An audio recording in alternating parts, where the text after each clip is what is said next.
కొన్ని కొన్ని ఫేసెస్కి సంబంధించి, అంటే ఫెమిలియర్ ఫేసెస్ సంబంధించి అని చెప్తున్నారు. సామాజిక న్యాయం అనేది ఇప్పటివరకు చూసాం 4 లిస్టుల్లో.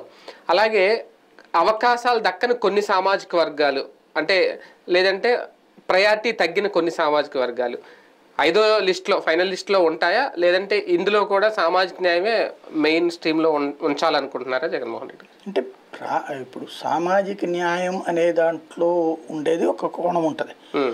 రెడ్డికి తగ్గిందో, తగ్గిందో, వైశ్య తగ్గిందో, అది కాదు వాళ్ళ దృష్టిలో. సామాజిక న్యాయం అనే పదానికి అర్థం ఏంటి? అణగారిన వర్గాలు, సుదీర్ఘకాలం రాజ్యాధికారానికి దూరమైనటువంటి, రాజకీయ అధికారానికి దూరమైనటువంటి వర్గాలకి అప్పర్ హ్యాండ్ ఇవ్వటం. అది సామాజిక న్యాయానికి సంబంధించినటువంటి సూత్రం.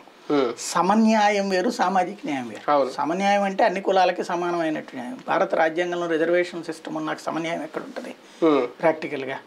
ఇక్కడ అణగారిన వర్గాలకి సమన్యాయం జరగాలంటే కొన్ని దశాబ్దాల పాటు తప్పదు అని కదా తీసుకొచ్చింది. కాబట్టి ఇప్పుడు అది సామాజిక న్యాయం సాధ్యం కావాలనేది అందులో భాగంగా జరుగుతోంది. కాబట్టి నెక్స్ట్ స్టెప్ ఎట్లా ఉంటుంది అంటే సామాజిక న్యాయానికి సంబంధించినటువంటి నెక్స్ట్ స్టెప్ 2019లో జగన్మోహన్ రెడ్డి గారి నోటి నుంచి వచ్చింది సమన్యాయం.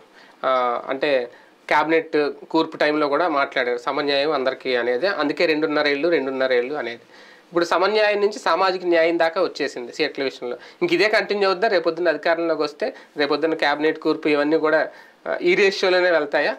దానికి ఇదేనా సిగ్నల్? ఇప్పుడు కూడా అతనికి సరిగ్గా తెలుగు దానికి అర్థం కుదరక చెప్పకపోవచ్చు, కానీ సమన్యాయం